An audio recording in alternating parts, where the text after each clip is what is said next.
Good afternoon. How's it going?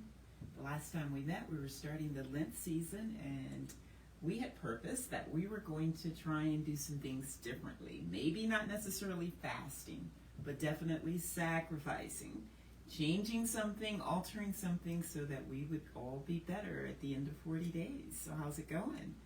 I'm going to talk about that in a moment. So we've been concentrating, those of you who've been following us, we've been concentrating on how Jesus got individuals' attention, kept their attention, and was able to convince them to do something different. And so I'm so glad that we took the time to go over why he used parables. And of course, that was the way that he got people's attention, that was the way that he kept their attention, and that was the way that he convinced them to do something differently. And so now, because you, like me, those of you who have been believers for a while, have been going to church on a regular basis, have probably heard the parable of the sower way too many times. And it's interesting because we might sit in some churches for a 20-minute sermon, some for a 40-minute sermon, some for longer than an hour sermon. And they're able to take that particular parable and just diffuse it to a point where it is absolutely understandable, comprehensible by any layperson, as well as the heavy theologians in the church. But that wasn't the purpose of the parable. It was almost the opposite. And so we're going to tie everything in together as Jesus finally, because we've been talking about the parable of the sower since the beginning of chapter 4. Today we're continuing. And today we're going to go through 13 through 20. And it's almost just a reiteration of the parable, but before we were focused on different aspects. Basically what a parable is, why he was using the parable, and what the parable was intended to do. We never really talked about the parable itself of the sower, because it's not my favorite in terms of just hearing it too many times in church. And we even talked last time in verses 10 through 12 about the purpose of parables. But we never talked about the purpose of this particular parable. So today it's going to be the parable explained. And it starts out, and he said to them, and he's talking to his disciples. By now he had taken them off to the side after he had given the parable, pulled them over to the side where they went into fellowship together in someone's house, I believe. And he said to them, "Do you not understand the parable? How then will you understand all the parables? The sower sows the word, and these are the ones by the wayside where the word is sown. When they hear, Satan comes immediately and takes away the word that was sown in their hearts. This likewise are the ones sown on the stony ground, who when they hear the word immediately receive it with gladness, and they have no root in themselves, and so endure only for a time. Afterward, when tribulation and persecution arises, for the word's sake, immediately they stumble.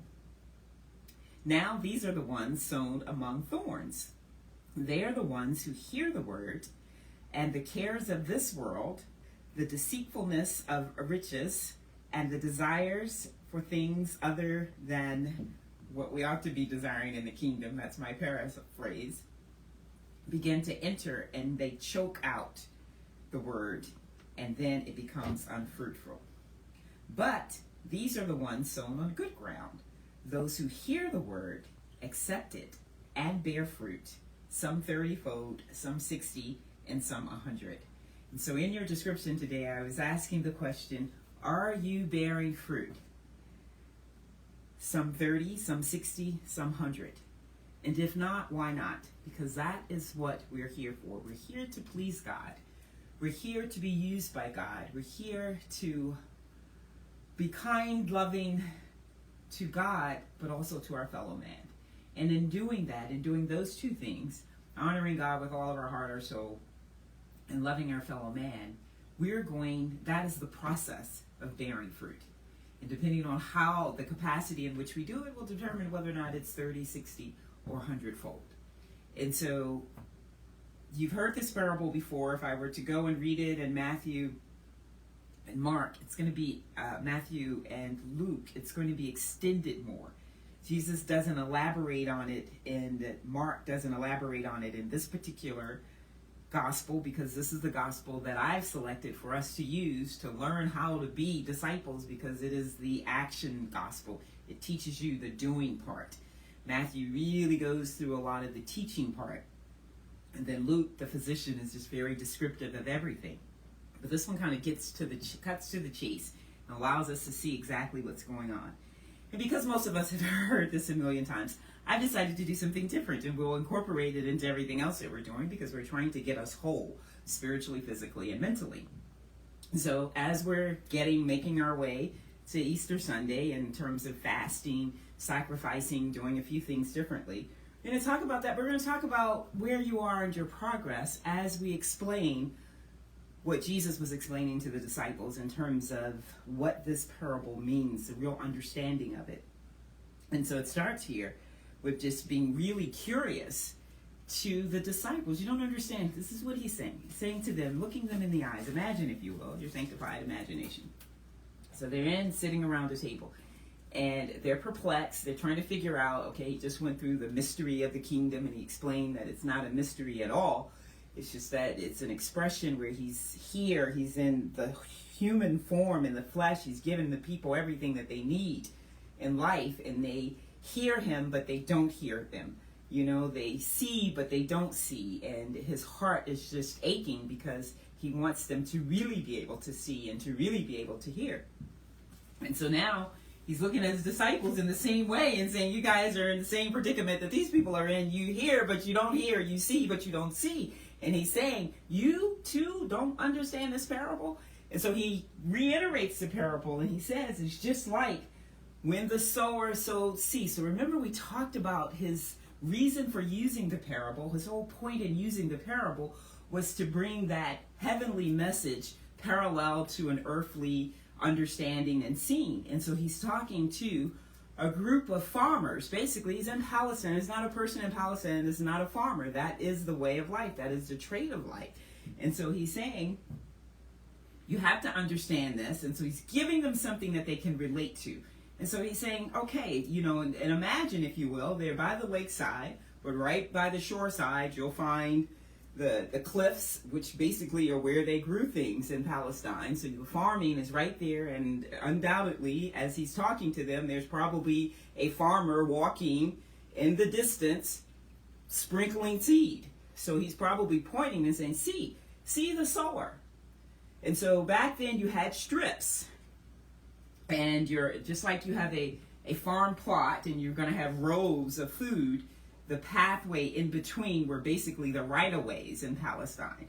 And so they're the right-of-ways. So this is where people are walking, in between the strips of where you actually plant your food. And so in that area where they're walking, imagine, if you will, even at one point, if it was grass-covered soil, the grass is no longer there because it's a path that people are walking on. And then if it's a path that people are continuously walking on for transportation back and forth, the people, the mules, and everything else, the soil is no longer soil, but it's almost become like a paved surface. And so he's saying the sower that's sowing the seed, he sows the seed. But if you just look at the sower sowing the seed, some of it's going to fall onto the soil. And some of it's going to fall in the right-of-way, in the pathway, in the beaten path that people are walking on, where there is no soil any longer, which obviously means the seed cannot take root, which means that there will be no fruit in that particular area. And so he's saying, if you look at that, that's the same thing that happens when you're speaking to people, when they're preaching and teaching. They receive the soil, because the seed, because it's just sprinkled at them. But if they have nothing to grasp it with, then what? The birds will come right down and scoop up the seeds just like that. If the word is given to people and they have nothing to grab it with, then it's nothing. Satan just comes and plucks it away from them as soon as it was plucked onto them. And so I asked you the question as we do this simultaneously. So you've been here, we've been here for more than a year now. So we're entering into the middle of March. So that would make us 14 months or so. 14 months every other week. That's at least 24, 26 recipes that you have. 26 hours almost of you just listening to me, just yeah. And I'm sprinkling some things at you. I'm giving you something every day. And so imagine, if you will, the sower, the pathway doesn't want the seed on it. The grass wants the seed on it. But the grass and the pathway are right there together, and the seed sower is sprinkling seed. So there's going to be some on the pathway and there's going to be some on the right of way. I'm here. You're zooming along on Facebook. Some of you want to hear, some of you don't want to hear. But in that 2 seconds that you swipe me, you'll hear something. And so whether you hear, if you continue to eat green foods because green foods clean the blood, maybe you'll slow your swipe down and you'll say, I know my blood needs to be clean because the doctor just told me I'm pre-diabetic, or the doctor just told me, my pancreas is out of whack. And so you hear that and you start thinking, maybe if I start doing some green drinks, some green juices, some green salads, some green something, then I can start cleaning my blood. And then you go along and someone's saying, hey, Marty, we're going over to happy hour wherever, the MGM Center. And there's nothing green over there to drink, I don't think. And you decide you're going to have a tequila instead. And so the green drink, the thought and the fact that it may clean your blood, it may help with the diabetes, it may help with the pancreas, is in your mind. But the tequila is in front of you. The smell is there, and you just as soon as you're thinking I'm going to do green and start maybe trying to do something on my own to clean my blood, the tequila wins out. And so that's pretty much what he's saying there. It's just there. It just happens to be there, and I just happen to be on your fingertip. But it's not like you sought me out. It's not like you're even prepared to listen for 35 minutes. And so that's what he's saying. There are people that come into the church, the word is given to them, but there's nothing there to grasp it. And so he says, in addition to that, the same way, they're the ones that are by the rocky soil. He says you have the ones that are there by the wayside when the word is thrown, and then they hear, Satan comes along immediately and pulls it away. Likewise are the ones on the stony ground, who when they hear the word immediately receive it with gladness, and they have no root in and of themselves. No root in and of themselves, therefore there's nothing there that's sustainable. So even you, just like the person by the wayside, you hear it, you're excited about it. You're excited, but, and I'm saying, see the blender, the juicer is here. We have the wheatgrass machine, we have the blender, we have another juicer, and you're saying what? You're saying, okay, I really want to do these green drinks. But we don't have a juicer, we don't have a blender, we don't have a wheatgrass machine. Are we going to get one? We're excited about it because I'm showing you how to do it. You know what it does. You've seen how it works. But there's no incentive, there's no root there that says, I'm going to go out and get me a juicer to do this. Then somebody may have given you a juicer for Christmas, a birthday present, when you were on the trek of, I want to start doing something different. So you have the juicer. Maybe you don't have all the greens in the house at the time. You go to the supermarket, and at the front door, they're offering 50% off T-bone steak lines, and that just kind of takes the rest of the money out of the pocket at the time. This is what Jesus is talking. He was saying, you don't understand this? You don't see the pattern here, where people are in the position to hear. I always tell people, if it was the question, $1 million question, what do you need to do to be well? I think most people could answer the question. Eat more fruits and vegetables, fresh, live fruits that have the enzymes in them. You may not even get that technical, but you'll be able to say, eat lots of fruits and vegetables, do some exercise every day, meditate a little bit, maybe some yoga, take the stress out of your life. I think we all know exactly what we're supposed to do. And that is basically what Jesus is saying. It's like, they have ears, so they have the capability of hearing, but are they listening? They have eyes that can see, but they don't see. They don't connect the dots. I talk to people all the time and various illnesses and diseases that they have when they come in. I'm saying, I need you to do X, Y, and Z. It's not forever, but it's at least in the interim. Until you get better, yes, you need to do some things sacrificially different. And they may hurt and they may cause you to feel like you're in a straitjacket for a moment, but we need to do that until we get to a certain level of healing, and then we'll have the prerogative of moderately doing some other things. And you never want to get yourself to that position where your back is up against the wall and you have to do all green foods. You want to start introducing these things into your life at a time where it's not forced upon you per se. And trust me, if you're not already doing a considerable amount of this, it's not if the wheels are going to come off, it's just when they're going to come off. And that's the missing link, I think. I was having a conversation with somebody about, I think sometimes people just don't understand. They don't see the correlation between how important it is that we feed our bodies well so that we can remain well. And so then he goes on to talk about the choking, the thorns. It's thrown amongst the thorns, but most people will come and they'll cut thorns. Some people even burn them down to the ground level. But unless you go and take the roots of the thorns, they're going to come up, and whatever else you're planting, it's going to choke it out just like wildfire. I was just talking to my neighbor because she was saying, well, Dallas, what do you think I should do about the hedges? I said, they're beautiful hedges. Don't cut them down, but you need to have someone, if you're not going to do it, to go in and differentiate between what's a weed and some trash, pull and cut that out so that the actual bushes can grow and then maintain them. And within a year or so, you'll have something that's beautiful. But you've got to go down in and do the work first, because to two together, unfortunately, the weeds will always choke out the good grass because they have a deeper root than the seed that you planted that is relatively new. And so he's going through the different scenarios. And so let me just go through the last one. So then the last one, it says, and then you have the sower, the same sower that's, walking the path, and he gets to an area, maybe way off in the back somewhere, where most people are coming and walking 50 feet and turning to the left. So maybe at about 60, 75 feet, you've actually got some really good soil, free of the thorns, free of the rocky ground. And the rocky ground was very prevalent, characteristic of Palestinian land. You would have like a layer of limestone, technically, and then a layer of rock.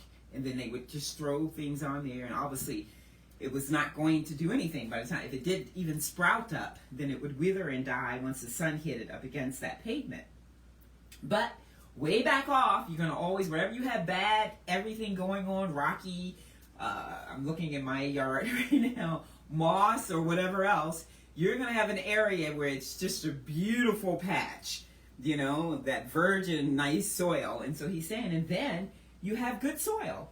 And where on good soil, there's nothing magical or mystical about it. On good soil, those that are on the good soil will hear and they will accept it. That's the key. And that's the whole part of being in the good soil piece. It's not just hearing something, but it's hearing it and implementing it, putting it to use. We hear, listen to a whole bunch of stuff, but does it matter? We take notes all the time, but are we doing anything with it in terms of practicality, putting it to use in our lives? And when we do,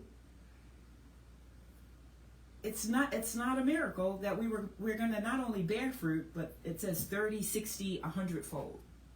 And so this is what I want to wrap this up with, because this is really, this piece in here is the simplest piece of the chapter, because he doesn't spend a lot of time on that. That's not that important. That has become important because of theology, because of where we are today, and people writing sermons for two weeks at a time. And so when you take this parable and you spend 2 weeks analyzing it and going through it, you can come up with a sermon that looks like an hour or 2 hours long. But we have to go back to what the parables were intended for, how they kept the attention of the individuals listening, and more importantly, usually how it provoked them to begin to do things differently. And that, bearing in mind, we go back and we really look at what this parable means.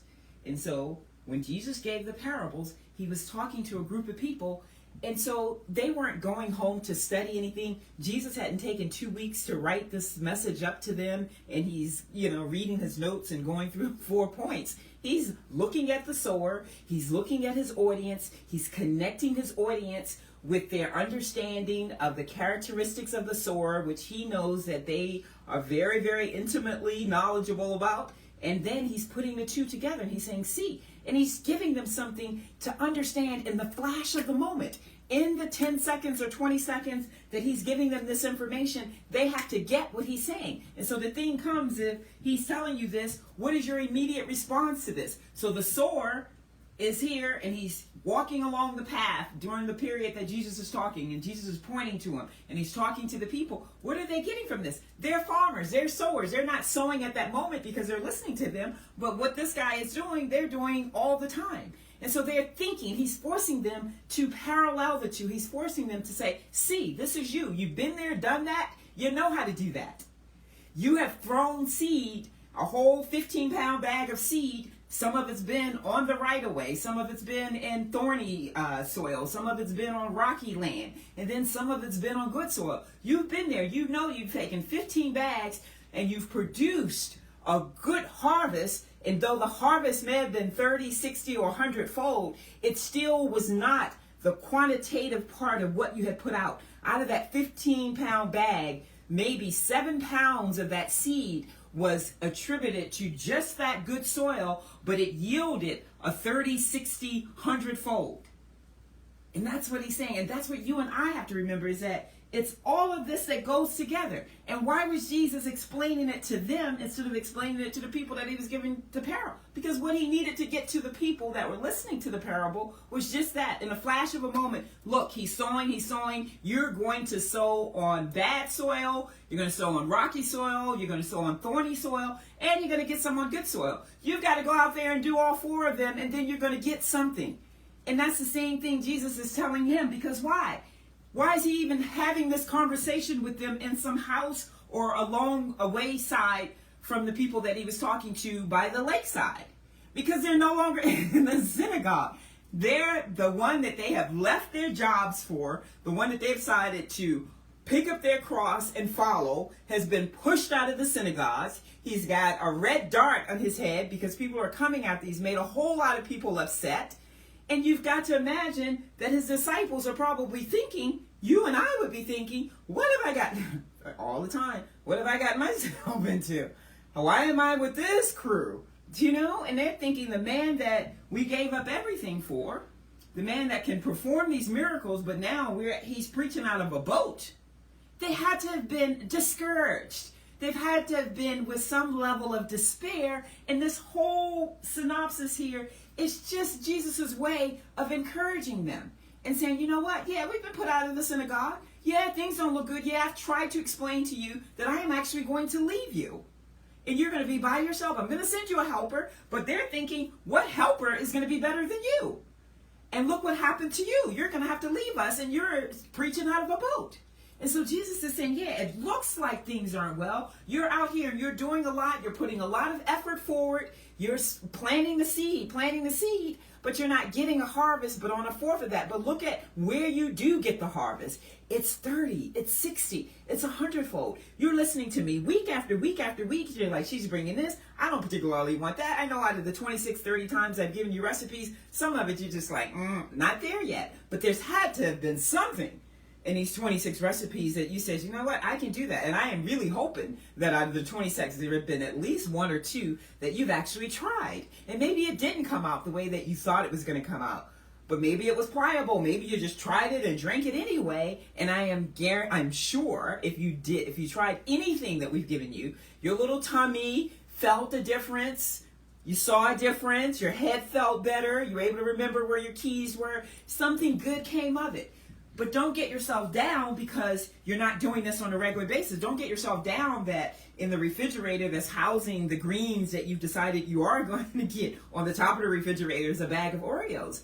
You've been doing this for what, 20, 30, 40, 50, 60 years? It's going to take a minute to turn around. The key is that you just keep planting. You just keep sowing. And sooner or later, you're going to get to a point where your harvest too is going to be 30, 60, 40. Trust me, if you're doing a little bit, every time I tell people, if you don't get it, in almost every session, I say, if you don't get anything else, try to do X, Y, and Z. And out of all the 15 things that I'm telling you, I'm saying, at least try to do this one thing. And you're going to see the difference. And it may not even seem like it's making a difference. You're probably asking yourself, now I've stopped buying all kinds of water except distilled water, and that's not the easiest water to get a hold of. They don't come in little small containers, and they're not readily available like the spring water is available. But you just keep doing it. And when you go back for your yearly checkup or whatever, there are going to be some little things that are different. And hopefully those little things will encourage you to continue to do some of those other things because it's making a difference. And so just before I roll into this, I'll give you a quick testimony with one of my clients. I won't say his name. He's been coming to me for years, and that's what I tell people too, because they don't take on a lot of new clients. I say, well, there's some clients that are just committed, and I continue to see them because we have so many other things going on. And so this particular client for years has always continued to get his green tea on a regular basis. I think he drinks about as much of the green tea as I drink. There's some habits in life. Drinking lemon water first thing when you wake up in the morning has to become a habit. It's not this thing that you do until you lose 15 pounds or until you get your kidneys where they ought to be. It's a life thing. It's just like brushing your teeth. So there's some of these little things that I'm giving you are just good for you to be able to live as long as possible in the best quality as possible. And so he had to go and stay with his mother in the Midwest while she was having a hip replacement. And there was like little or no health food around, and just really in a position where it just had to kind of roll with the punches for the 3 months that he had to stay with her, because his objective was taking care of her and making her comfortable, and couldn't do a lot of things, didn't have his juicers and blenders and things like that readily available, or a store that you could go and get your own pre-made fresh juice. And so obviously his health went a little south in just a few weeks. And that's the other thing. When you start taking care of yourself, you'll be so intimately aware and acute understanding of what's going on with your body. When something's not right, you'll know it. And you'll be able to, hopefully, with enough information and just continuing to listen, you'll be able to know a couple of things to do. Whenever anything doesn't feel right anymore, it has to start with the circulatory system. And what does that involve? It involves the flowing of the blood. And we know that red foods move the blood, but we've got to clean the blood first in order to get that flow going. So if nothing else, let me go find me some liquid chlorophyll water and put a little red cayenne pepper in it. So little things like that, you'll be able to do something. And then, rest for a few minutes, see how you feel before you go running to the ER and being put on some antibiotics that are going to suppress your immune system and some other things. And so those are the things where I'm saying just keep planting the seeds, keep listening, keep paying attention, keep taking notes, keep trying to do something different on a regular basis. And it's going to pay off for you. And he came in and we did a consult, I think like 6 weeks ago. And I was like, oh, things are kind of out of whack for you. And you need to do X, Y, and Z. And most of them were nutritional things. And he came right in for his 6-week follow-up. And he was all excited. And when I saw him, how you doing today? Oh, I just want to get tested. I just want to see. I've been doing all the things you told me to. And I just blessed my heart that all of his numbers had just gone completely in the opposite direction. I mean, there were areas that completely were, usually when you do the bioelectronic testing, you get little small improvements here and there. And then eventually you can knock that area out. Areas that had just disappeared that were there before. It was just gone, myocardial blood demand. Very difficult to change that in a short period of time, just gone. And so some of the same things that I'm teaching you are some of the same things that he had to go back and implement. And he left there with just a huge grin on his face. And it made me feel good, because it's good when people kind of heed the advice that you're giving them. And so as you're moving towards the 40 days, I had said maybe we don't want to do a juice fast, maybe we don't want to do whatever, but we want to focus as much as possible at doing more of the raw and live foods. And so if you're struggling a bit, if you just feel like you want to have a pork chop or whatever, then it's cool, but try to take a day or two before or after you do that to kind of re-cleanse the body, like on a quickie, quick thing. And so the way you do that, as you see, all things green. And so I'm going to take a couple of days. I've been working just doing way too much mentally, just drained. And so this is what I'm going to do to rejuvenate myself for a couple of days. You always, the wheatgrass, here's the wheatgrass. Usually get this from Whole Foods if you don't want to grow your own wheatgrass. This might be $3.99 a pack. We pull it out and use a wheatgrass churner, and it takes probably not even 10 minutes to churn all of this, and you're going to end up with maybe 4-ounce cups. Not a whole lot, but especially if you're not doing that on a regular basis, the little that you get will be huge for just a short period of time. Remember, you do them, and if you're not going to drink them all at one time, sometimes it's easier for me to just juice the whole pack at one time instead of taking, 1-2 ounce at a time. And I'll just throw it in the freezer and then sit this out, and a couple hours later it will thaw and you can drink it, or you can put it in your refrigerator and it'll be ready to drink the next day. I think I'm going to leave it over here so I can have it before I go to sleep. Then also, we're green food, so we want to clean the blood. So what can we do that really, really is going to help you? Got a few aches and pains, feeling a little stiff or tight, weather's been back and forth. Always go with the celery. Celery has a good amount of sodium in it, and the sodium does what? That's what we need to keep the cellular structure in balance in terms of extracellular fluid. The fluid on the outside of the cell is controlled by sodium. The fluid on the inside of the cell is controlled by the carrots. I love to get these occasionally. You go to Costco, it might be $6 or $7 a pack, but the baby carrots sometimes are just easier to work with when you don't feel like bringing out, the big 5-10 pounds of carrots and having to clean them all. So these baby carrots, you can just throw them in by the handful. So we're going to do some carrot and celery juice. I've already rinsed all this stuff off, so I'm just going to cut the bottom here, show you how quick that can be done. Someone asked me, actually the same client, he said he started doing the blending again. I think he did have one of his juicers shipped to his mother's and then ended up flying back and decided to leave it there with her, hoping she would use it. And so he said he's got to get a new one. I was like, I must have 8 juicers. You can have one of mine. As I have probably 6 Jack LaLanne juicers. People are always giving me juicers that they bought and they know they're not going to use or whatever. And I just pile them up because I use the Prevail, because that's my favorite.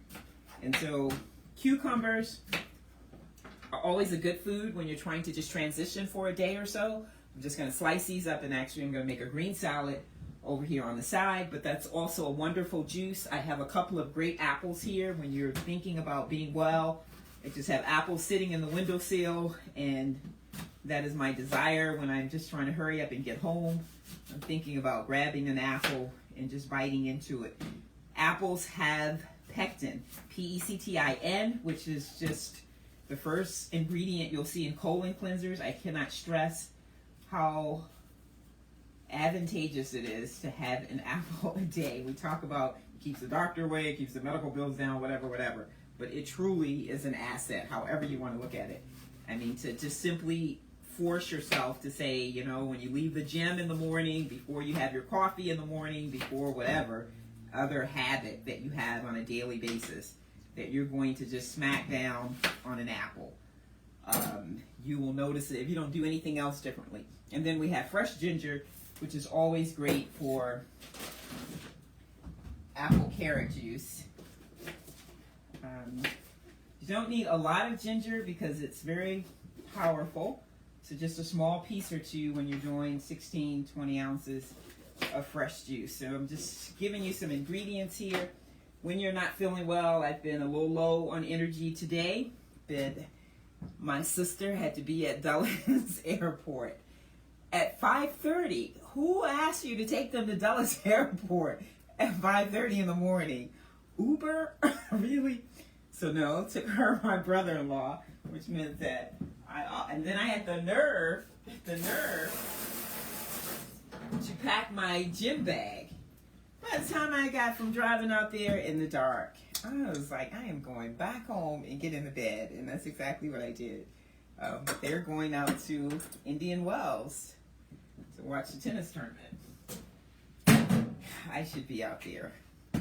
So next year I'll be able to fly them to Indian Wells if they want me to. That's the instead of driving them to Dulles Airport, I'll just be able to fly them out there, because by then for sure I will have this pilot license. And so what are we doing here? Then we have greens. Now I put these here for a reason, because a lot of people are into the green drinks, and I always say Is that working for you?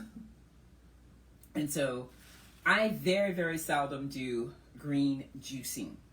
You know, I would much rather chew this and get that enzymatic action working, mixing with the saliva, the enzymes in the saliva in my mouth, and just, you know, I love green salads. I'll probably take some of this, these are all from the garden, so I'll probably take some of this kale and make some kale chips. Got some baby greens here, and some chard, my favorite. When I do green drinks, I'm doing fruit drinks, and I'm putting 2-3 tablespoons of spirulina powder in it, mixing that with the fruit. Never ever do I try not to mix fruits and vegetables. They have two very distinctive digestive times. One, the starch will ferment, and so one or the other is going to ferment in your stomach. Now, apples and lemons are what we consider to be neutral fruits, so you can mix those with vegetables.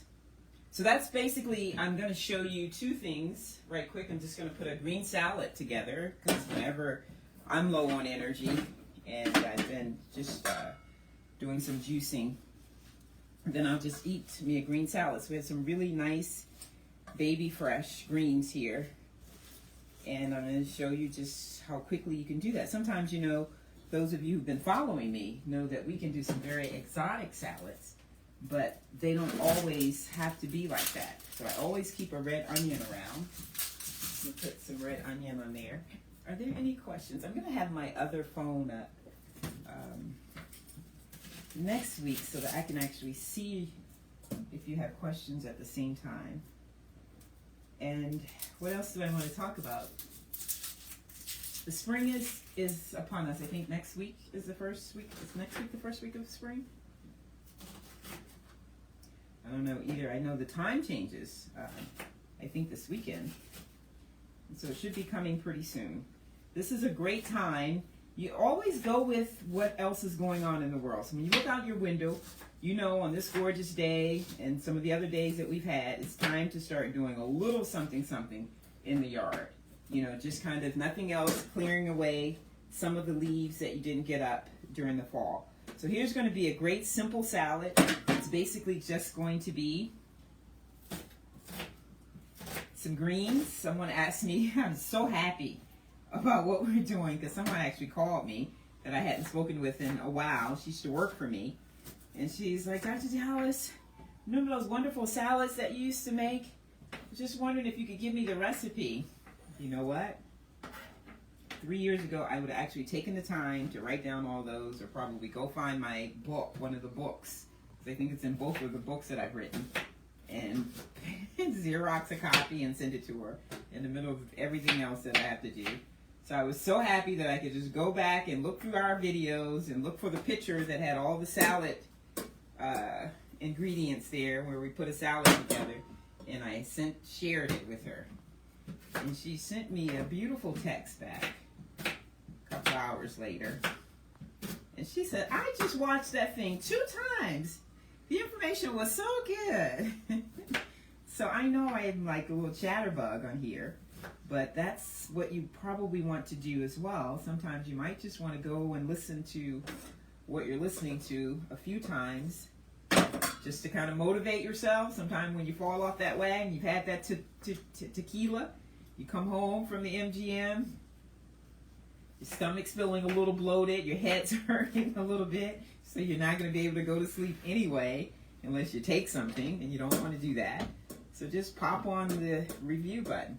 So this is going to be a great salad, just smacking down on some greens, and then always put a good crispy apple into a plain green salad. And it takes it to an entirely different level. So you just may want to, you know, that's a small salad. Just going to put a couple of slices of this in there. And then I wouldn't do too much with a salad that you're just trying to rejuvenate the body with. The other salads that we do are for, you know, real mealtime eating, when you're doing something that you want to be a little more fulfilling. But something on the lighter side, just to kind of refresh your head. You can put a tad bit of celery in there if you want to, but I'm going to leave it just like that. Throw a little bit of cilantro, one of my favorite herbs. Fresh herbs have medicinal properties that just really work on the gut health. Green, of course, you know what that does. So we just put some fresh herbs on there. And we're not going to put anything but just a tad bit. Instead of even using lemon juice, we'll use some essential lemon oil. A couple of drops if you have the wild orange. Maybe a couple of drops. And then maybe a couple of tablespoons of olive oil. And that will be it. Knowing me, I might throw some raisins on there. And then what we're going to do here is just before we eat our salad, we're going to drink some juice. So that's pretty much what I wanted to give to you today. I'm going to juice this up really quick and just show you that it doesn't take long to be well.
Be up to you in terms of how much you're trying to consume, but you see that didn't take long. Did you see that just spilling over there? The cup came away from me and it just started continuing to juice.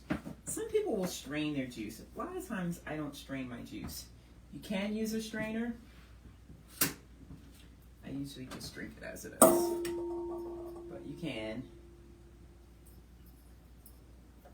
Yeah, because I put the cilantro and the ginger in, you're going to lose a lot of the nutrients when you strain it. And so it is a masticator, so a lot of the pulp is already in there, over there, because that's what juicing does. It extracts the pulp. I mean the juice from the pulp. Whereas when we blend, it's the opposite. So you're getting a lot more fiber when you do the blending, which is my preference, but that never works well with carrots. And so, look at that. Just a couple of seconds, you have 32 ounces of juice. We had a lot going on there. Adding apple, ginger, cilantro. So you've got a nicer flavor for people that aren't accustomed to like vegetable juice. So this is so this has a nice flavor to it.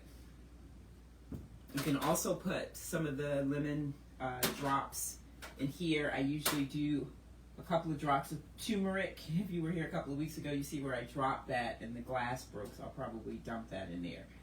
And that's that. So I will continue with some of this. I just wanted you to see that that takes 10 minutes.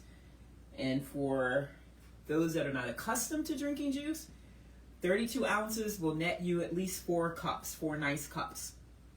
Whereas I will probably drink this in 2 servings, maybe 2-3 servings. And so that's just going to do the body well. It's going to make you feel good. It's going to flush the inside. It's just going to give you some energy. You're going to sleep well. And so we can do that. You can add or subtract whatever you want. Carrot and celery together, that balance of potassium and sodium is excellent. So remember, just keep sowing the seed. Sometimes we're not going to get it all at one time. I don't expect you to remember all of this. I don't expect you to turn your refrigerator into a green laboratory. But I would like for you to just start. You would begin to see the difference and reap the rewards. Take care.